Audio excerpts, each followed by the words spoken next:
ನಮಸ್ಕಾರ ವೀಕ್ಷಕರೇ, ನಾನು ಮಂಜುನಾಥ್ ನಿರವಣಿ. ನೀವು ನೋಡ್ತಾ ಇದ್ದೀರಾ ನ್ಯೂಸ್ ನೆಟ್ವರ್ಕ್. ನಮಗೆ ಕೆಲವೊಂದು ವಿಚಾರಗಳು ನಮ್ಮಲ್ಲಿಗೆ ಬಂದಾಗ ಎಷ್ಟು ನೋವಾಗುತ್ತೆ ಅಂತ ಹೇಳಿದ್ರೆ, ಕೆಲವೊಂದಕ್ಕೆ ಕಣ್ಣಲ್ಲಿ ನೀರು ಬಂದುಬಿಡುತ್ತೆ, ಕೆಲವೊಮ್ಮೆ ಮಾತಾಡಲಿಕ್ಕೆ ಆಗೋದಿಲ್ಲ, ಗಂಟಲುಗಳು ಕಟ್ಕೊಂಡ್ಬಿಡುತ್ತೆ.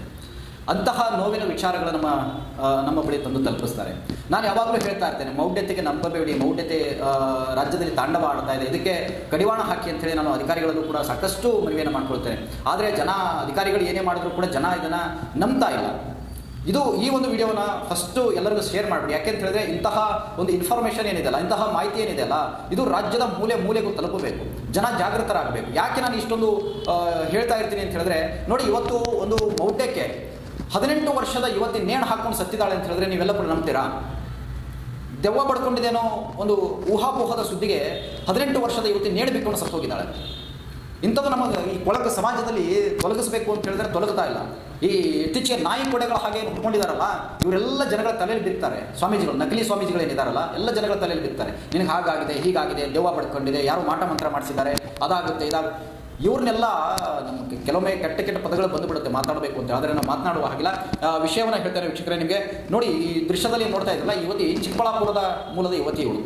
ಇವತ್ತೇನಂತಂದರೆ, ಯಾವುದೋ ಒಂದು ರಸ್ತೆಯಲ್ಲಿ ಬರಬೇಕಾದಂಥ ಸಂದರ್ಭದಲ್ಲಿ 3 ಹಾದಿಗಳು ಇರ್ತಂತೆ. ಈ ಕಡೆ ಒಂದು ಈ ಕಡೆ ಬರಬೇಕಾದ್ರೆ 3 ಹಾದಿಗಳಿರುತ್ತೆ.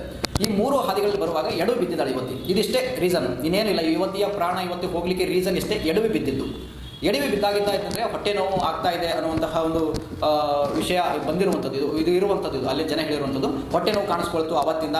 ಆಮೇಲೆ ಯಾರ ಹತ್ರನೂ ದೇವ್ರು ಕೇಳಕ್ಕೆ ಹೋದ್ರು, ಇಲ್ಲ ನಿನಗೆ ಆ ಜಾಗದಲ್ಲಿ ಬಿದ್ದಾಗ ದೆವ್ವ ಪಡ್ಕೊಂಡಿದೆ, ನಿನಗೆ ಪ್ರೇತಗಳ ಕಾಟ ಶುರುವಾಗಿದೆ, ಅಷ್ಟು ದೆವ್ವಗಳು ಪಡ್ಕೊಂಡಿದೆ, ಇಷ್ಟು ದೆವ್ವಗಳು ಪಡ್ಕೊಂಡಿದೆ ಅಂಥೇಳಿ ಯಾರೋ ಈ ನಕಲಿ ಸ್ವಾಮೀಜಿಗಳು ಇರ್ತಾರಲ್ಲ ಅವ್ರು ಹೇಳಿದಾರಂತೆ. ಅವರು ಹೇಳಿದಾಗ ಯುವತಿ ನಿಂಬೆಹಣ್ಣು ಮಗದೊಂದು ಎಲ್ಲವೂ ಕೂಡ ಕೊಟ್ಟಾಗ ಅಲ್ಲಿನ ಕೆಲವರು ಯಾರೋ ಹೇಳಿದ್ದಾರೆ ಆಸ್ಪತ್ರೆಗೆ ಹೋಗಿ ಅಂತೇಳಿ. ಆಸ್ಪತ್ರೆಗೆ ಹೋದಾಗ ಇಲ್ಲಮ್ಮ ಏನೂ ಆಗಿಲ್ಲ ಅಂತ ಹೇಳಿದಾಗ ಸರಿ, ಅದೊಂದು ಮಾತ್ರೆಗಳನ್ನು ತಗೊಂಡಾಗ ಸ್ವಲ್ಪ ದಿನ ಅದು ಹುಷಾರಾಗಿತ್ತು. ಅದರ ಮುಂದುವರೆದಾಗಿ ಯುವತಿ ಇನ್ನಷ್ಟು ಹೆಚ್ಚಿನ ಚಿಕಿತ್ಸೆಗಾಗಿ ಒಳ್ಳೊಳ್ಳೆ ಆಸ್ಪತ್ರೆಗೆ ಹೋಗ್ಬೋದಿತ್ತೇನೋ, ಆದರೆ ಹೋಗಲಿಲ್ಲ. ವಾಪಸ್ ಬಂದು ಇದೇ ನಕಲಿ ಬಾಬಾಗಳ ಹತ್ರ ತೋರಿಸ್ಕೊಂಡು ಆಮೇಲೆ ಸುತ್ತಮುತ್ತಲಿನವರ ಸಜೆಷನ್ಗಳನ್ನು ತಗೊಂಡು ಏನಾಗ್ಬಿಡ್ತು ಅಂತ ಹೇಳಿದ್ರೆ, ಪಕ್ಕದ ಮನೆಯವರೆಲ್ಲ ಹೇಳ್ಬಿಟ್ರಂತೆ, ದೆವ್ವ ಪಡ್ಕೊಂಡಿದೆ ನಿನಗೆ.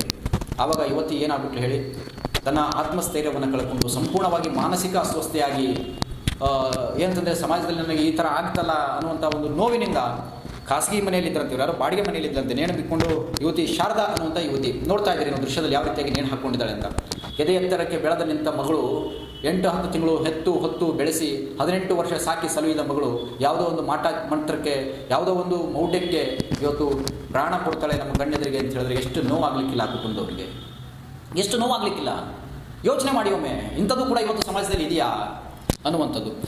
ಈ ಚಿಕ್ಕಬಳ್ಳಾಪುರ ತಾಲೂಕಿನ ಕಣಿವೆರಾಯಪುರ ಒಂದು ಗ್ರಾಮದಲ್ಲಿ ಬಾಡಿಗೆ ಮನೆಯಲ್ಲಿದ್ದರಂತೆ ಇವರು. ಯಾವುದೋ ಕೂಲಿ ನಾಲಿ ಮಾಡಕ್ಕೆ ಬಂದಿದ್ರಂತೆ ಪಾಪ, ಯಾವುದೋ ಊರಿಂದ. ಶಿಡ್ಲಘಟ್ಟ ತಾಲೂಕಿನ ಬುಡೇಪುರ ನಿವಾಸಿಯವರು, ಶಿಡ್ಲಘಟ್ಟದವರು ಇವರು.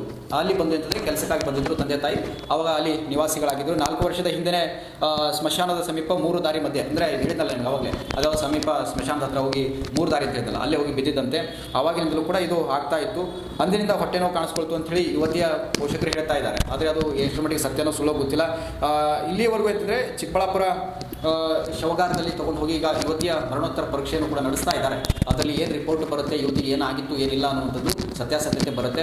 ಆದರೆ ನಾವು ಹೇಳುವಂಥದ್ದು ಏನು ಅಂತ ಹೇಳಿದ್ರೆ, ನೋಡಿ, ಶಾರದಾ 18 ವರ್ಷದ ಕಂದಮ್ಮ ಶಾರದಾ ಏನಿದ್ದಾಳಲ್ಲ, ಮೌಢ್ಯಕ್ಕೆ ಬಲಿಯಾಗಿದ್ದಾಳೆ. ನಾಳೆ ದಿನ ನಿಮ್ಮ ಮಕ್ಕಳು ಕೂಡ ಬಲಿಯಾಗ್ಬೋದು. ನಾನು ಹೇಳ್ತಾ ಇದ್ದೀನಿ, ನೇರವಾಗಿ ಹೇಳ್ತಾ ಇದ್ದೀನಿ. ಇವತ್ತು ಶಾರದಾನನ್ನು ನೋಡಿ ನೀವು, ನಾಳೆ ನಿಮ್ಮ ಮಕ್ಕಳು ಎಲ್ಲೋ ಎಡೋ ಬಿದ್ದರೆ ನೋಡು ಹಿಂಗಾಯ್ತು ಅಂತ ಹೇಳ್ಬಿಟ್ಟು ಅಲ್ಲಿ ಹೋಗಿ ನಿಂಬೆಹಣ್ಣು ಮಂತ್ರಿಸಿ ಯಾವುದೋ ಒಂದು ಪೂಜೆ ಮಾಡಿ ಬರಕ್ಕೆ ಹೇಳ್ತಾನೆ ಯಾವನೋ ಒಬ್ಬ ಡುಬಾಕ್ ಸ್ವಾಮಿ. ನೀವು ಹೋಗಿ ಅಲ್ಲಿ ಹೋಗಿ ಪೂಜೆ ಮಾಡಿ ಬರ್ತೀರಾ, 1000 ರೂಪಾಯಿ ಕೊಡ್ತೀರಾ, 1000 ರೂಪಾಯಿ ಸಾಕಾಗಿ ಲಕ್ಷಾಂತರ ರೂಪಾಯಿ ಸುರಿತೀರ, ಅವನಿಗೆ ಸಾಕಾಗೋದಿಲ್ಲ. ಅದೇ ದುಡ್ಡು ತೊಗೊಂಡು ಹೋಗಿ ಯಾವುದಾದ್ರೂ ಒಂದು ಒಳ್ಳೆಯ ಆಸ್ಪತ್ರೆಗೆ ತೋರಿಸಿ ಚಿಕಿತ್ಸೆಯನ್ನು ಕೊಡ್ರಿ. ಆಮೇಲೆ ಇಂಥ ಸಂದರ್ಭಗಳಲ್ಲಿ ನೀವು ಏನು ಮಾಡಬೇಕು ಅಂತ ಹೇಳಿದ್ರೆ, ಅವರಿಗೆ ಧೈರ್ಯವನ್ನು ತುಂಬತಕ್ಕಂಥ ಕೆಲಸ ಮಾಡಬೇಕು. ಇವತ್ತಿಗೆ ಧೈರ್ಯ ತುಂಬೋ ಕೆಲಸ ಯಾರೂ ಮಾಡಲಿಲ್ಲ. ನಾವು ದೈಹಿಕವಾಗಿ ನಮಗೆ ಏನಾದರೂ ನೋವಾದಂಥ ಸಂದರ್ಭದಲ್ಲಿ ನಾವು ಮಾನಸಿಕವಾಗಿ ಸಿದ್ಧರಾಗಬೇಕು. ಅವಾಗ ನಾನು ಇದನ್ನು ಎದುರಿಸ್ತೇನೆ ಅಂತೇಳಿ. ನಾವು ದೈಹಿಕವಾಗಿ ದುರ್ಬಲರಾದಾಗ ಮಾನಸಿಕವಾಗಿಯೂ ನಮ್ಮನ್ನು ಸಮಾಜ ದುರ್ಬಲ ಮಾಡ್ತು ಅಂತ ಹೇಳಿದ್ರೆ ಇಂತಹ ಸಾವಿನ ದಾರಿ ಹಿಡಿಬೇಕಾಗುತ್ತೆ. ಇವತ್ತು ಹೆಣ್ಣು ಮಗಳ ದುಃಖ ಆಗ್ಬಿಡುತ್ತೆ ನಮಗೆ, ಕೆಲವೊಮ್ಮೆ ಮಾತಾಡಲಿಕ್ಕೂ ಕೂಡ ಆಗೋದಿಲ್ಲ, ಅಷ್ಟು ನೋವಾಗುತ್ತೆ. ಯಾರೋ ಒಬ್ಬಳು ಈಗ ಯಾರ್ದೋ ಮಗಳು ಅಂದಿದ್ದಕ್ಕೆ ನಮ್ಗೆ ಹಿಂಗಾಗುತ್ತೆ. ಇದೇ ನಮ್ಮ ಮನೇಲಿ ಆಗ್ಬೋದಲ್ಲ, ನಾಡಿದ್ದು ನಮ್ಮ ಪಕ್ಕದ ಮನೇಲಿ ಆಗ್ಬೋದಲ್ಲ, ನಮ್ಮ ಸುತ್ತಮುತ್ತಲು ಆಗ್ಬೋದಲ್ಲ. ಇದು ನಿಲ್ಲಬೇಕು ಅನ್ನೋಂಥದ್ದು ಅಷ್ಟೇ ನಮ್ಮ ಆಶಯ. ಇನ್ನಷ್ಟು ಇಂತಹ ಇಂಟ್ರೆಸ್ಟಿಂಗ್ ಸುದ್ದಿಗಳಿಗಾಗಿ ನೋಡ್ತಾ ಇರಿ ನ್ಯೂಸ್ ನೆಟ್ವರ್ಕ್. ನಾನು ಮಂಜುನಾಥ್ ನಿರವಣಿ. ಧನ್ಯವಾದಗಳು.